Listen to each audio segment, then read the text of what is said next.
There's three types of people in this world. Those that don't learn, those that learn from their own mistakes. Yes. And the smart people who learn from others' mistakes. Yes. And if you want to be a smart person and learn from our whiskey buying mistakes, then stick around.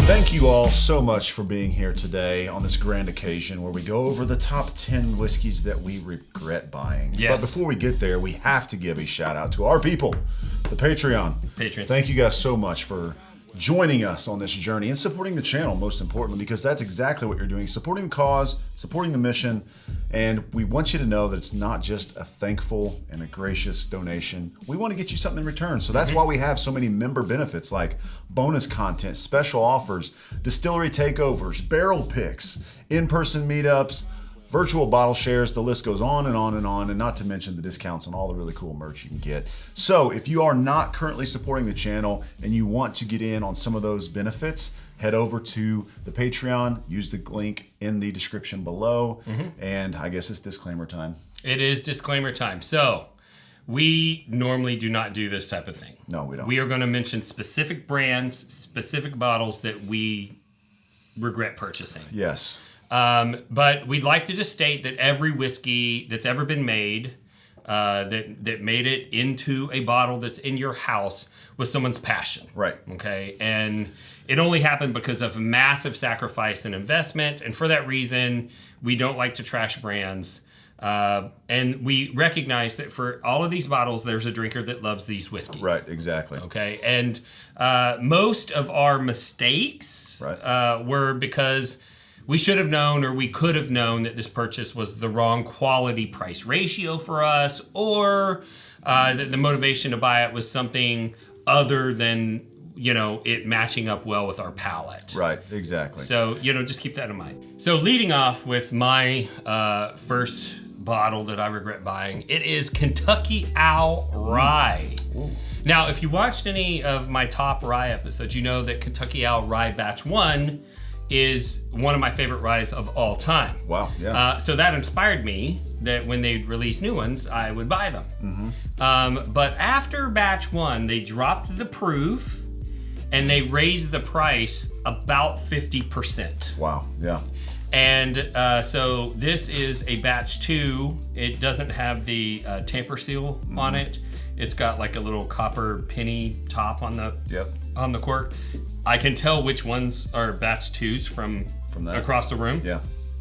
And ever since batch 1, if I've bought a Kentucky Owl Rye, I regretted it because at $189 MSRP, it's just not worth it for me. Yeah, and that's amazing for a rye to be on your top 5 rye list, and then the very next batch for it to not only drop off the top 5, but to drop to like one bottle you regret. It's a big difference. So that just tells you that the difference that can happen between batches and then obviously the pricing, it makes a big difference. I'm not sure the flavor is that much different. The proof is different. Right. And so it hits the palate different. Yeah.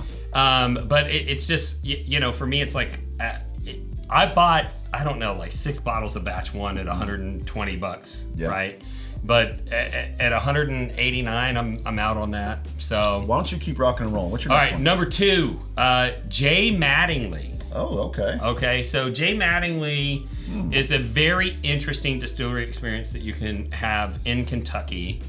And so his business model is you basically come in and it's like distillery takeover all day, every day at his distillery. Wow. Okay. So you go in, they teach you how to take samples out of barrels. They teach you how to proof your own whiskey, and you get to make your own blend and make your own bottle. Yeah. Right. Wow. And I last time I checked, it was around $180, and you walked out with a whiskey that you blended yourself. He's usually there. He's drinking with the patrons, and everybody has a great time. Nice. But when he came to Texas, he was selling his bottles for like $120. Okay. And yes, it's cheaper than the $180 distillery experience. But it's just a blended whiskey. Right. Right. And so that you had no part in blending. And from what I can tell, most of the bottles of J. Mattingly that have gotten, great reviews and whatnot had some MGP high-aged light whiskey in it, and people love that flavor, so you blend it in with some younger bourbons, and it tastes great. But I just don't feel like it's worth the $120. And so when I look at my shelf, all my bottles of J. Mattingly, if I could, I'd put that money back in my account and give those bottles back. Yeah. What's the name of one of the best craft whiskeys in the United States? Frey Ranch. What makes Frey Ranch worthy of that high praise? First off, they're one of the nation's only farm-to-glass distilleries. That means they grow everything on site that goes into the whiskey. Before the founders Colby and Ashley Frey even started distilling, they knew they were growing really high-quality grain on the farm and wanted a way to share it with the world. Having a passion for farming and spirits, they thought, what better way to showcase their grains than to make it into whiskey? Virtually every whiskey you've ever heard of, they can't say that. They even malt their own barley on site. If you know anything about malted barley, a key grain in nearly every whiskey recipe, you know that almost no distillery can make that claim. You might be thinking, but I've tried craft whiskey and I don't like it. Most craft distilleries make whiskey on a pot still. This means the more efficient they try to get in their process, the more the grain solids get burned in the pot, which makes the whiskey taste like over-roasted coffee beans. Plus, pot stills leave in more flavor, compounds, and oils than traditional column still whiskey. All the whiskey you love from Kentucky is made on a column still where the grain solids never come in contact with the heat source. Frey Ranch had one of the world's first Vendome systems built that does the first distillation run on a column still, but does the finishing run on a pot still. This gives them the control of a pot still without the overwhelming flavors. This is why Frey Ranch is bolder than most, but with none of the off-putting flavors you might have experienced in the past with other craft whiskeys. They have no whiskey less than 4 years old, with most of the products at 5+ years. That is a lot of age for the wild temperature swings that you see in Nevada versus the mild change that they have in Kentucky. If you want to experience well-made, bold craft whiskey with a legacy as American as apple pie, go to the description and click the link. Please use the link so they know that we sent you. When you click the link, you're going to see that they're available to ship in 30+ states. They're also available in stores and bars near you in Nevada, California, Arizona, Ohio, and Georgia. And the best of all, they're coming to stores in Texas very soon. Cheers.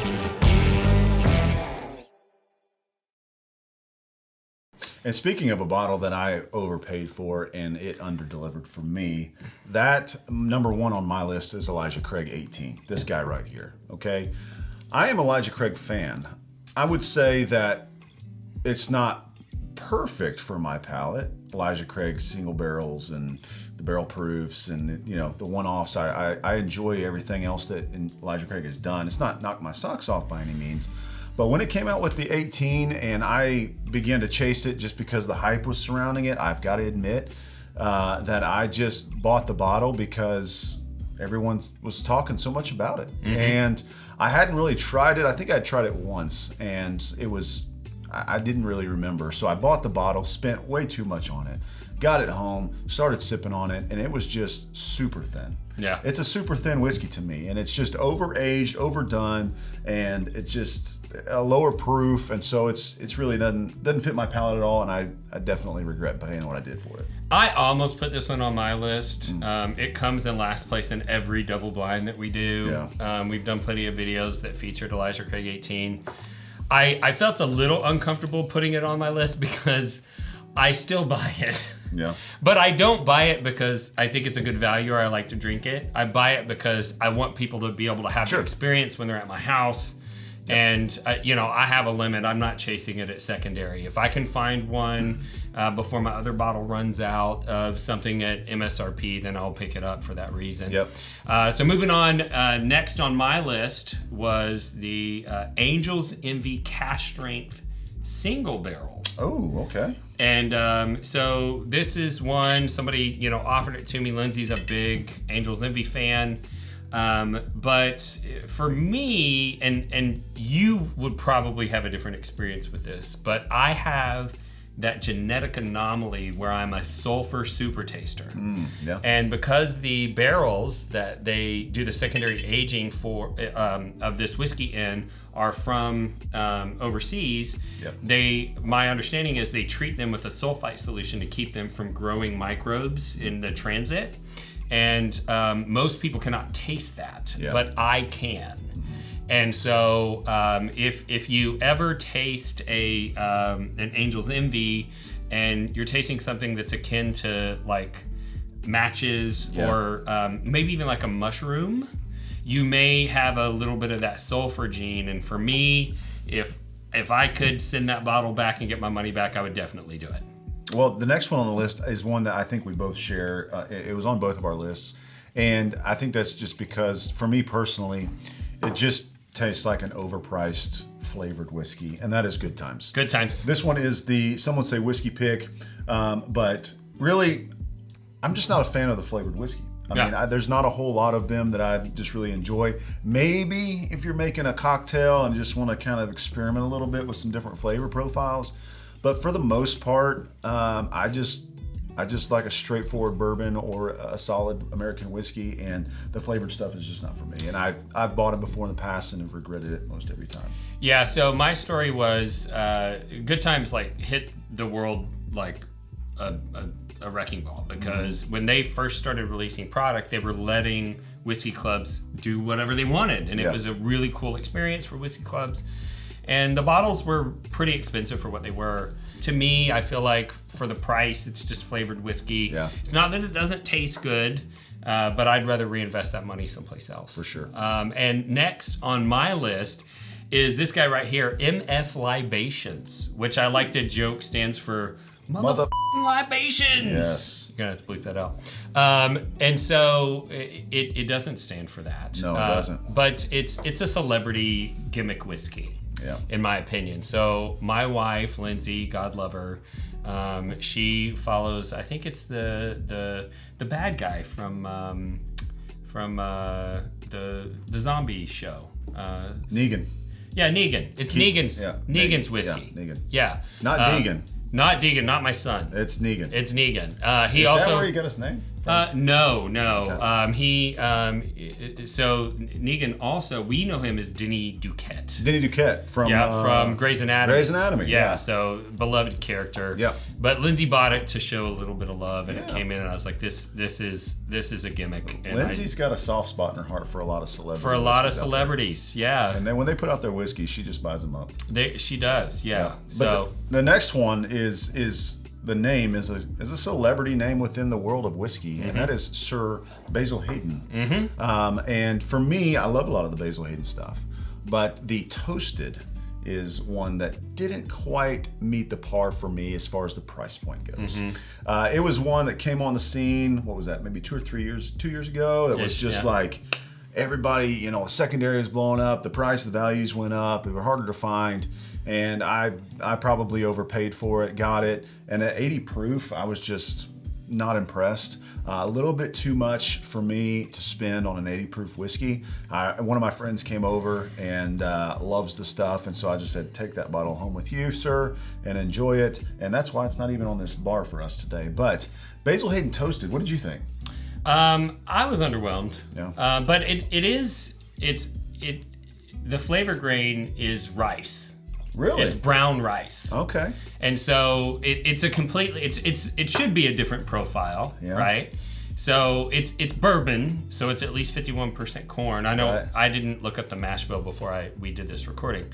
But instead of having rye or wheat in it, like a typical bourbon, it's got brown rice in it. Huh. So it's a little bit different. And when I tried it, it was too hot. It tasted off balance to me. Really? And so I actually do not own a bottle. Yeah. Because I tried it and I was like, I'm not going to buy that when I see it. Yeah. So next up for me is Very Old Saint Nick Rye. Ho, ho, ho. Yes. So backstory on this guy. He's from the North Pole. Backstory. He is, and he brings presents to children in Lots a non-creepy way. Yeah. it's not even creepy at all. Cute little reindeer on your roof. Yeah. Down the chimney, the whole deal. So basically, back during the Bourbon Dark Ages, there was a company that started called Very Old Saint Nick. And they were non-distiller producers that were getting some epic whiskeys from producers that just didn't have enough demand. And I believe they were mostly sold overseas. And the brand became super popular. So in the resurgence of bourbon, people were like, holy crap, this is like some of the holy grail of whiskey that was made during this time frame. And so the brand became very popular. So somebody bought the rights to it and started rebottling. Yeah. And I got caught up in the hype, and I paid, I think, $189 for a bottle, and it wasn't even good rye. It was just like, there is whiskey in this bottle. There is whiskey, and I think it's rye. I think it's a rye, and I felt, I had the opportunity to buy the bourbon, and I got to try it before I bought it, and I was like, nope, I'm not spending that kind of money on that whiskey. There's another rye on this list that you didn't prefer. I did not like it at all, and I hate to say this because it's a great distillery. It's a great distillery. We've been there. We love everybody there. But the Uncle Nearest rye, and this is the actual bottle right here. You can see there's almost none missing out of it. This is the one drink he had of it. Yeah. It was the last.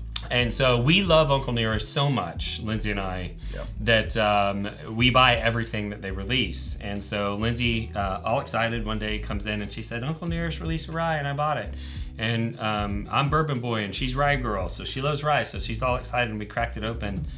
And I don't know what to tell you. It's not for my palate. No. I literally do not like it. Wow. Now, I have heard that they have some other ryes that have come out that some people have given some good reviews to. Yeah. So I don't think you can just write Uncle Nearest rye off entirely. But I can say beyond a shadow of a doubt that this original release of their 100 proof straight rye whiskey was absolutely not for my palate. Yeah.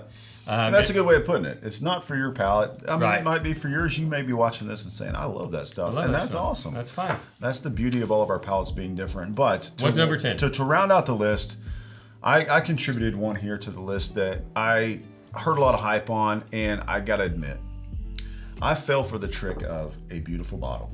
Have you ever fallen for that trick? Oh, yeah. It's a beautiful bottle. You go in the store, you see it. Oh my gosh, it looks really cool. It looks like it's from like the Prohibition era. It's got the little cork top on it, and it is Bourbon Tucker. Mm-hmm. Okay, I bought that whiskey. I don't remember what it was, $70 or $60, something like that. I last time I bought one, it was like $55. Yeah, I'd be lying if I told you. I don't remember. This was last year, maybe. And so I bought the bottle, got it home, was excited about it. I brought it actually to a bottle share. Was really excited. Everybody kind of tasted it. We're like, oh yeah, it's pretty good. And the more I sipped on it, I was just like bummed out, man. I was like, man, I really expected more out of that one. And so if I had to snap my fingers and say, I want to redo on that 50, 60, 70 bucks that I spent, whatever it was, I want to go back to the liquor store, put that thing back on the shelf, and probably pick up a Knob Creek or something instead. You know what I mean? Because I just fell for the bottle, and that's one thing you fall for that bottle, and it's like, man, that's a good looking. It is. It's got to be good. Bottle. Well, and it's good marketing. And this is a perfect opportunity for us to say everyone's palates are different, because I actually like Bourbon Tucker. Yeah. Yeah. To me, when I drink Bourbon Tucker, it tastes like it's got a anise flavor. Mm-hmm. Some people would call it black licorice. Yeah, and I hate black licorice. And he hates black licorice. Oh my gosh. I like it. To me, it tastes like root beer. Yeah, and I can't. Black licorice is one of the nastiest things on the planet Earth, in my opinion. Yeah, and so you may personally like it. If you love root beer and sassafras and things like that, you're probably gonna like it. But if you hate those things, don't mess with Bourbon Tucker. Do not do it. And this also is worth saying. Okay, we've said this so many times, and this is the perfect episode to end with.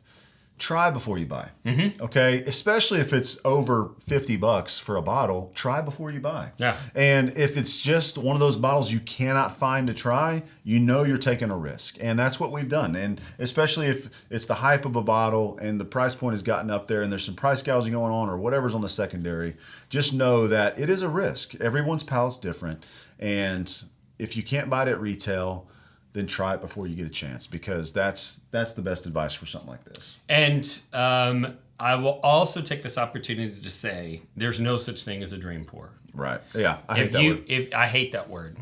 We don't even allow that sequence of words to be typed in Bourbon Real Talk community. Nope. There's no such thing as a drain pour. We don't even let the word trash whiskey be. No. I mean, because again, what Andy said is these creators and craftsmen have put their hard-earned money, efforts, years and years and years of experimenting into these bottles. Yeah. And so it's hard to even call this any bottle a regret, because most of the bottles I've bought that I didn't prefer, I ended up giving to someone else, or they still sit on my shelf that other people get to try too. So don't take this as like, hey, I'm never going to buy these whiskeys. Try them for yourself. Yeah. So if this is your first time tuning in, we'd love to thank you for the view and also tell you a little bit about our show philosophy. And that is, we're all about bringing people together around bourbon. And that's something that's personally important to me because I lost my younger brother, Sean, to suicide in 2014. And in the aftermath of that loss, I was trying to figure out what happened. I realized that he had lost his sense of community from the world around him. And I saw how whiskey was bringing people together and forming community, sometimes even between people who would normally not have interacted with one another because of different ideological views and whatnot, because whiskey crosses all those boundaries. And so I figured maybe I could do a podcast like this and help you get connected to whiskey, and whiskey would do the rest of the job and get you connected to others. But when we were looking to form community and we looked at the other whiskey forums that were out there, we saw kind of the negative side, and that is whiskey trolls. And they can be very hateful to strangers online. And that encouraged Wes to encourage me to start Bourbon Real Talk community. And so that is a troll-free environment, and it's the community is formed. It's more than just a forum. We are literally living our lives together in there. And seeing those trolls be hateful to strangers online also helped me to realize that if they can hate you online, there's nothing that keeps us from loving you online, even though we don't really know you. And that's why we end every show the same way, and that's this. If you woke up this morning and you're unsure whether or not anyone loved you, just know that we love you. We'll see you next time on Bourbon Real Talk. Cheers.